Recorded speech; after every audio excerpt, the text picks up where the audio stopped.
सोचिए एक परिवार जिसके बारे में पूरा देश जानता है। एक ऐसा परिवार जिसका नाम पिछले कुछ सालों में लगातार खबरों में रहा। लेकिन अगस्त 2026 में इस परिवार के साथ एक और ऐसी घटना हुई जिसने सबको हैरान कर दिया। नाम था अबान अहमद। अबान अतीक अहमद का सबसे छोटा बेटा था और उसकी उम्र अभी सिर्फ करीब 21 साल थी। 6 अगस्त 2026 की बात है। अबान प्रयागराज से झांसी की तरफ जा रहा था। उसका मकसद अपने बड़े भाई अली अहमद से मिलने का था, जो झांसी की जेल में बंद है। लेकिन रास्ते में कुछ ऐसा हुआ जिसकी किसी ने कल्पना भी नहीं की थी। अबान जिस कार में सफर कर रहा था, वह झांसी के पास एक सड़क हादसे का शिकार हो गया। रिपोर्ट के मुताबिक कार डिवाइडर से टकराई। हादसा इतना भयानक था कि अबान और उसके दोस्त सोनू की जान चली गई। कार में बैठे 3 और लोग घायल हुए और उन्हें अस्पताल ले जाया गया। लेकिन इस कहानी का सबसे बड़ा सवाल यही था, आखिर 21 साल का एक लड़का अचानक इस दुनिया से कैसे चला गया। कुछ दिनों बाद इस हादसे का एक डैश कैम वीडियो भी सामने आया। वीडियो में कार तेज रफ्तार में आगे बढ़ती दिखाई देती है। फिर कार एक वाहन को ओवरटेक करती है और कुछ ही सेकेंड बाद कार का संतुलन बिगड़ जाता है। कार सड़क के डिवाइडर से टकराती है और हादसा हो जाता है। यह वीडियो 12 अगस्त को सामने आया था। लेकिन अबान की मौत सिर्फ एक सड़क हादसे की खबर नहीं थी, क्योंकि इसके पीछे एक पूरा परिवार था जिसकी कहानी पहले से ही बेहद दर्दनाक रही। अतीक अहमद के 5 बेटे बताए जाते हैं। सबसे बड़े बेटों में उमर और अली जेल में हैं।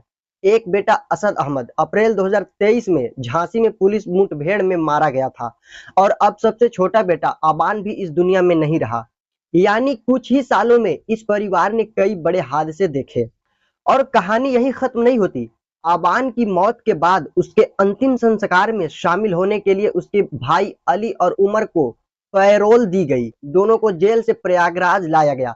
8 अगस्त को अबान को प्रयागराज के कमारी समारी कब्रिस्तान में सुपुर्द खाक किया गया। रिपोर्टों के मुताबिक उसे उसके पिता अतीक अहमद की कब्र के पास दफनाया गया।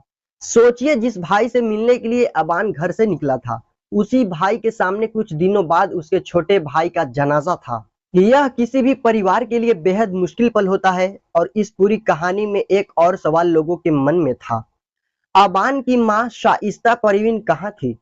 आबान के अंतिम संस्कार के दौरान भी उनके वहां पहुंचने की कोई पुष्टि नहीं हुई। रिपोर्टों के अनुसार वह 2023 से फरार है और उनके खिलाफ पुलिस की कार्रवाई चल रही है। अब इस पूरी कहानी को सिर्फ अतीक अहमद के परिवार की कहानी समझना शायद सही नहीं होगा, क्योंकि इसके पीछे एक बड़ा सवाल भी है। आखिर एक परिवार किस तरह लगातार हादसों और मुश्किलों में टूटता चला जाता है। अतीक अहमद की जिंदगी और उसके परिवार को लेकर देश में बहुत कुछ कहा और लिखा गया। उनके ऊपर कई गंभीर आपराधिक मामले रहे। 2023 में अतीक अहमद और उसके भाई अशरफ की प्रयागराज में गोली मारकर हत्या कर दी गई थी। उसी साल उनके बेटे असद की पुलिस मुठभेड़ में मौत हुई और अब 2023 में उनके सबसे छोटे बेटे आबान की सड़क हादसे में मौत हो गई। एक के बाद एक यह परिवार लगातार खबरों में आता रहा।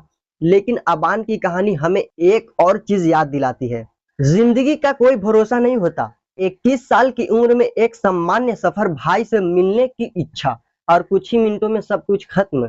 इसलिए किसी भी हादसे को सिर्फ एक खबर समझकर आगे बढ़ जाना आसान है, लेकिन उस खबर के पीछे किसी का पूरा परिवार होता है, किसी का भाई होता है, किसी का बेटा होता है और किसी की पूरी जिंदगी बदल जाती है। अबान की मौत के मामले में जांच और हादसे से जुड़े तथ्य अपनी जगह है, लेकिन एक बात बिल्कुल साफ है, एक और परिवार का बेटा अब इस दुनिया में नहीं है। और शायद यही इस पूरी कहानी का सबसे दुखद हिस्सा है, क्योंकि खबर कुछ दिनों बाद पुरानी हो जाती है, लेकिन परिवार का दुख बहुत लंबे समय तक रहता है। तो आज की इस वीडियो में कुछ भी समझने और सीखने को मिला है दोस्तों, तो प्लीज इस चैनल को सब्सक्राइब करें। तो मिलते हैं नेक्स्ट वीडियो पे नेक्स्ट टॉपिक।